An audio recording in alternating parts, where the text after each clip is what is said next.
পূর্ব দেখি এর আগেও বহুবার খাল খনন কর্মসূচি হাতে নেওয়া হয়েছিল, কিন্তু সেগুলো নামে মাত্র কর্মসূচি।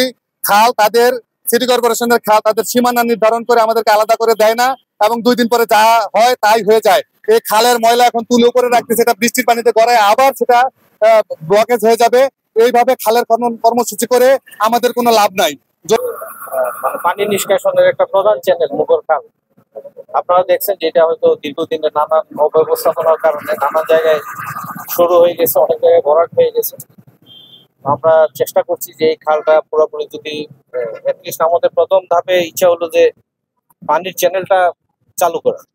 2টা বিষয় এখানে আছে, এখানে অবৈধ দখল আছে। আমার কাছে মনে হয়েছে এটা হয়তো অ্যাকচুয়ালি মাপযোগ করলে বোঝা যাবে যে কতটুকু দখল হয়েছে বা কতটুকু অবৈধ দখল আছে, কিন্তু আমার কাছে দেখে মনে হয়েছে যে কোথাও কোথাও অবৈধ দখল আছে। এখন দখল উদ্ধারে নামলে আমার পানির নিষ্কাশনটা কিন্তু এখন মানে জটিল হয়ে যাবে। আমাদের প্রাথমিক উদ্দেশ্য হলো যে পানির চ্যানেলটাকে ওপেন করে দিয়ে পানিটা যাতে দ্রুত নেমে যায়। আপনারা জানেন যে একটু বৃষ্টি হলে সবচেয়ে বড় সমস্যাটা হয় গাজীপুর চৌরাস্তা এবং ঘুগড়া এলাকায় প্রচুর পানি জমে যায়, এবং এর ফলে নানান ধরনের ভোগান্তির সৃষ্টি হয়, যান চলাচলের মারাত্মক রকমের সমস্যার সৃষ্টি হয়। পুলিশ ট্রাফিক ডিপার্টমেন্ট এই যানজট ক্লিয়ার করতে তাদের হিমশিম খেতে হয়, মানুষ চলতে পারে না। তো আমাদের প্রাথমিক উদ্দেশ্য হলো যে অ্যাটলিস্ট বৃষ্টি হওয়ার পরে যে পানিটা জমবে এটা যাতে দ্রুততম সময়ের মধ্যে নেমে যেতে পারে।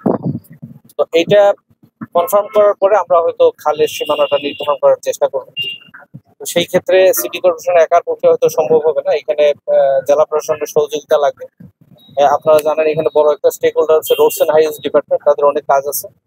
রোডস এন্ড হাইওয়েজের একটা বড় সাপোর্ট লাগবে, এবং সবচেয়ে বড় সাপোর্ট যেটা আরো বড় সাপোর্ট যেটা লাগবে বিআরটিএ প্রকল্প।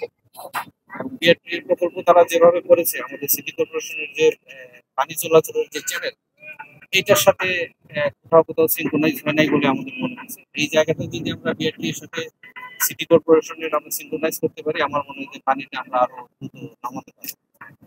যে পরিকল্পিতভাবে আমাদের ধরে নগরায়ণ হয়েছে, একদম পানি কতটা নিষ্কাশনের ব্যবস্থা করা যাবে আমি এখানে নিশ্চিত। তবে আমার একটা উদ্দেশ্য হলো যে একটা দ্রুততম সময়ের মধ্যে, একটা গ্রহণযোগ্য সময়ের ভিতরে যাতে পানিটা নেমে যায়। ভারী বৃষ্টি হলে পানি জমবে সব জায়গায়, যাতে ঢাকা সিটিতে আপনারা দেখেন। আমাদের উদ্দেশ্য হলো যে দ্রুততম সময়ের মধ্যে যাতে পানিটা আমরা নামাতে পারি। বড় চ্যালেঞ্জ হচ্ছে আমাদের একদম খালের শুরুতে যে পয়েন্টগুলো আছে এইগুলাই আমাদের জন্য বড় চ্যালেঞ্জ। এদিকে আসার পরে হয়তো অনেকটা ওপেন আছে, বাট শুরুতে অনেক প্রতিবন্ধকতা আছে। অনেকগুলো ফ্যাক্টরি হয়েছে, আপনারা দেখছেন ফ্যাক্টরিটা যার যার মতো করে তাদের সীমানা বা বাউন্ডারি নির্ধারণ করেছে, তাদের ঢোকার জন্য কালভার্ট নির্মাণ করেছে। এগুলো কিন্তু আমাদের জন্য বড় প্রতিবন্ধকতা। এই ঈদে জামা জুতো অ্যাক্সেসরিজের ডিসকাউন্ট